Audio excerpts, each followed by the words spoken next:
जय हिंद दोस्तों, स्वागत है आप सभी का आपके अपने YouTube चैनल जैकपुर पे। तो आज के इस वीडियो में हम लोग क्लास 10th के कुछ ऐसे सवालों को डिस्कस करेंगे गणित का, जो कि एग्ज़ाम में बार बार पूछा जाता है। अगर आप इन सवालों को करके जाओगे ना तो यकीन जानिए एग्ज़ाम में आपको हूबहू सवाल देखने को मिलेगा। सिर्फ आपको ज़्यादा से ज़्यादा ये कर सकता है, या तो आपको ये सेम टू सेम सवाल आपको एग्ज़ाम में दे देगा, या नहीं तो अगर ये कुछ करेगा, अगर ज़्यादा से ज़्यादा कुछ चेंजिंग करना चाहता है, मान के चलिए 126 है तो वो 125 कर सकता है, 156 है तो 160 कर सकता है, डाटा को चेंज कर सकता है। लेकिन बनाने का जो तरीका होगा, बनाने का जो विधि होगा, वो बिल्कुल सेम होने वाला है। तो वीडियो काफ़ी इंपॉर्टेंट होगा, शुरू से लेकर अंत तक बने रहना है। साथ ही साथ यदि आपने अभी तक हमारे इस चैनल को सब्सक्राइब नहीं किया है तो कर लीजिए, बेल आइकन को प्रेस कर लीजिए ताकि आने वाली हर एक वीडियो का नोटिफिकेशन आपके मोबाइल पर जाए। इसके अलावा आप हमारे व्हाट्सएप ग्रुप को ज़रूर ज्वाइन कीजिएगा, वहाँ पर आपको जो है इंपॉर्टेंट्स PDFs वगैरह उपलब्ध करवाए जाते हैं। ग्रुप ज्वाइन करने के लिए कुछ नहीं करना है, अपने व्हाट्सएप में हमारे इस नंबर को सेव कर करके एक मैसेज कर दीजिए, आपको लिंक मिल जाएगा, उस लिंक पे क्लिक करके आप ज्वाइन कर सकते हो।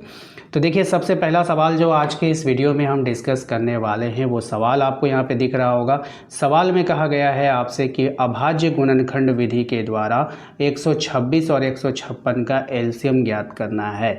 देखिए, एलसीएम तो ज्ञात करना ही करना है, साथ ही साथ आपको अभाज्य गुणनखंड विधि के द्वारा ज्ञात करना है। तो यहाँ पर ये सवाल जो है आपको बनाना है। इंग्लिश में क्वेश्चन की बात करें तो यहाँ पे लिखा हुआ है find the LCM of 126 and 156 by prime fraction. तो यहाँ पर आप देखेंगे कि किस तरह से बनाएंगे। तो सबसे पहले जो है आपको करना क्या है वो मैं आपको बता देता हूँ। 126 और 156 का आपको साइड में गुणनखंड करना होगा। जैसे 126 है, इसको आप सबसे पहले 2 से काटोगे तो कितना बार में कटेगा? 63 बार में कटेगा। 63 को फिर आप 2 से नहीं काट सकते हैं, इसीलिए आपको यहाँ पे 3 का टेबल पढ़ना है। 3 का पढ़ेंगे तो ये 21 बार में कटेगा, फिर 3 से काटेंगे तो ये 7 बार में कटेगा, और ये 7 को सिर्फ 7 ही काट सकता है। तो ये आपका फ्रैक्शन हो गया। दूसरा आपको 156 का करना है, तो 2 से ही स्टार्ट करेंगे। 2 से करते हैं तो 78 बार में, फिर 2 से करेंगे तो 39 बार में। अब ये 39 2 से नहीं कटेगा, इसलिए 3 से कटाएँ यहाँ पे, तो 13 बार में।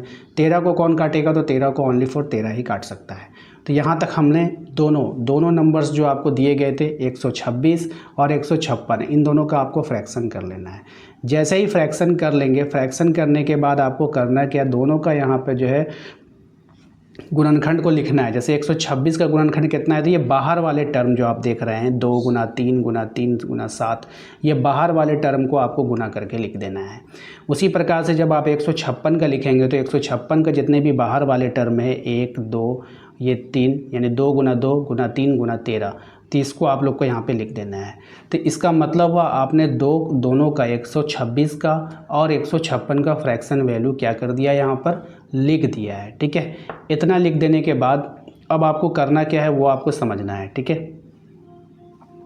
अब इतना जैसे ही आप कर लोगे ना तो यहाँ पर जो पेयर में मिलेगा, जैसे 2 गुना 2 इसका एक पेयर बना रहा है, तो आपको 2 गुना 2 ले लेना है। ठीक है, इसके बाद आप देखोगे 3 का सिर्फ एक ही पेयर बन रहा है, 3 गुना 3, तो आपको इसको भी ले लेना है।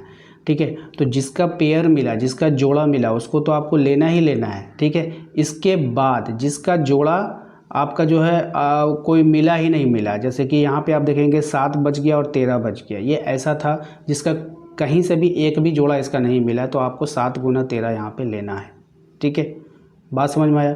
इतना जैसे ही आप कर लोगे तो इसका जो हो गया, क्या हो गया? 2 गुना 2 यानी कि 2 का स्क्वायर, 3 गुना 3 यानी 3 का स्क्वायर, और फिर 7 गुना 13। जब आप इसको आपस में मल्टीप्लाई करोगे, ठीक है, तो 2 दूना कितना हो जाएगा? 4, 3 तिया कितना हो जाएगा? 9, फिर 7 गुना 13। ठीक है, तो यहाँ पर आप चाहो तो एक टर्म बढ़ा सकते हो। कैसे बढ़ा सकते हो? जैसे यहाँ पर आप चाहो तो आप यहाँ पे क्या लिख सकते हो?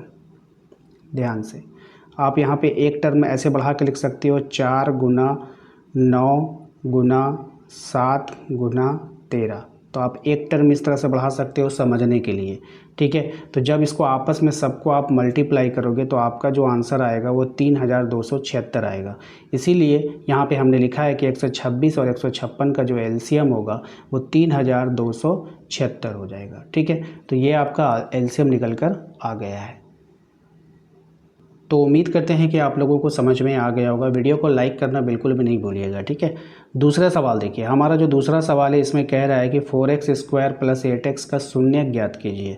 ठीक है ना, तो सबसे पहले इसका शून्य ज्ञात करने के लिए हम करेंगे क्या? इसका गुणनखंड करेंगे। इसको पहले गुणनखंड का जो है उसमें लाएंगे सिंबल में। तो 4x² प्लस 8x को हम क्या लिख सकते हैं, इन दोनों में कॉमन पहले ले लेते हैं। देखिए यहाँ पे क्या लिया गया, कॉमन लिया गया। यहाँ पे देखिए 4x है तो इसमें भी 4x आपको मिल जाएगा। 4x मिल जाने का क्या मतलब होता है कि उससे हम इसको काट सकते हैं, ठीक है। तो जैसे ही 4x इन दोनों में से आपने बाहर खींचा तो यहाँ पर क्या बच गया, यहाँ पर 4x तो निकाल लिया आपने तो 1x बचा। देखिए 4x² को हम क्या लिख सकते हैं, यहाँ पे समझिए, इसको हम लिख सकते हैं 4x × x लिख सकते हैं कि नहीं। तो x गुना x x² हो जाएगा और 4 एकम 4 हो जाएगा। तो जब आपने 4x निकाल लिया तो बचा क्या, सिर्फ x बचा, वही यहाँ पर x दिख रहा है आपको। अब 8x में आपने 4x तो निकाल लिया, कॉमन ले लिया, तो यहाँ पे क्या बचेगा, सिर्फ 2 बचेगा, क्योंकि x तो आपने पहले से निकाल लिया और 4 से आप इसको डिवाइड किए होंगे तो 2 निकला होगा, ठीक है। तो इस प्रकार से आपने कॉमन लेना है, ठीक है। आपको कॉमन लेने आता है या नहीं आता है ये हमें कमेंट बॉक्स में कमेंट करके ज़रूर बताइएगा। अब देखिए शून्य ज्ञात करने के लिए आपको यहाँ पे 2 यहाँ पे जो है गुणनखंड दिख रहेगा, 4x और x + 2 दिख रहा है। तो इन दोनों को हम क्या कर सकते हैं, शून्य ज्ञात करने के लिए इसको हम लोग शून्य के बराबर भी लिख सकते हैं, ठीक है। तो या तो आपको शून्य किसका ज्ञात करना था, 4x² प्लस 8x, या तो आप इसको 0 के बराबर कर दो, या नहीं तो फिर इसके गुणनखंड को लिखेंगे हम, क्योंकि इसी को हम लोगों ने तोड़कर यहाँ पे लिखा है, कॉमन ले करके 0 के बराबर कर दिया। अब 2 मल्टीप्लिकेशन यहाँ पे आप देख पा रहे हैं, एक 4x है और x + 2 है, तो ये इसके बराबर भी 0 होगा, इसके बराबर भी 0 होगा। तो हम यहाँ पे बारी बारी से लिखेंगे कि इसीलिए 4x बराबर क्या हो गया हमारा 0, तो और x + 2 बराबर भी क्या हो जाएगा 0। तो 4x बराबर जब 0 होगा तो x बराबर भी क्या होगा 0 होगा, क्योंकि आप इस तरह से लिखोगे ना 4x बराबर 0 तो x बराबर हो जाएगा 0/4 और ऊपर वाले का ये वैल्यू होता है, इसलिए x बराबर क्या हो जाएगा 0 हो जाएगा। तो या तो आप इसको यहाँ पे डिटेल कर लो, इसी डिटेल को यहाँ पे मैंने यहाँ पे लिख के आपको बता दिया है, या नहीं तो आप डायरेक्ट भी लिख सकते हो। यहाँ पे आप देखोगे कि x - x + 2 बराबर 0, तो इसको जब x का वैल्यू इधर रोकोगे ये उधर जाएगा तो माइनस में आ जाएगा, तो -2 आ गया। तो दिए गए बहुपद के जो शून्यक हो जाएंगे वो 0 और -2 हो जाएंगे, तो 2 शून्यक आपको यहाँ पे निकल कर आ चुका है, ठीक है। ये सभी सवाल आपके बोर्ड एग्ज़ाम में पूछे गए सवाल हैं, अच्छे सवाल हैं, तो आप इसको ज़रूर से देखिएगा। अब आते हैं हम लोग अगले सवाल पे, जो कि आपके बोर्ड एग्ज़ाम में पूछा गया सवाल है कि किसी एपी का 17वां पद जो है उसके 10वें पद से 7 अधिक है, इसका सार व अंतर ज्ञात कीजिए। सार व अंतर को हम लोग क्या बोलते हैं, डी बोलते हैं, डी से डिनोट करते हैं, ठीक है, स्मॉल डी से। अब देखेंगे यहाँ पे माना कि एपी का जो प्रथम पद है वो ए है, हम लोग प्रथम पद को क्या मानते हैं, ए मानते हैं, और सार व अंतर को हम लोग डी मान लेते हैं। तब प्रश्नानुसार प्रश्न क्या बोल रहा है वो समझना होगा। प्रश्न को क्या बोला है, तो प्रश्न हम समझाते हैं आपको, यहाँ से ध्यान से देखिएगा। प्रश्न बोले एपी का 17वां पद, तो कोई पद ए होता है तो ए का जो 17वां पद होगा तो ए 17 होगा। 17वां पद जो होगा वो 10वें पद, यानी जो इसका 10वां पद होगा उससे 7 अधिक होगा, 7 अधिक होगा। बात समझ में आया। तो जैसे बोला आपको वैसे कर देना है। एपी का जो 17वां पद होगा वो 10वें पद से 7 अधिक होगा। 7 अधिक का मतलब 7 जोड़ेंगे इसमें, ठीक है, तब ये इस 17वां के बराबर होगा। बात समझ में आया। तो इस तरह से आपने इक्वेशन बना लेना है।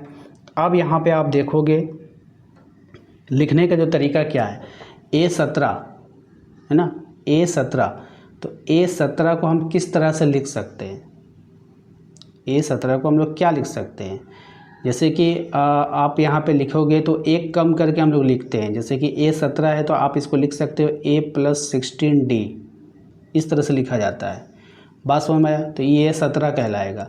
अगर आपको A15 लिखना है तो A + 14D लिखना होगा। बात समझ में आया कि नहीं। तो इस तरह से हम लोग लिखते हैं, यानी एक कम करके।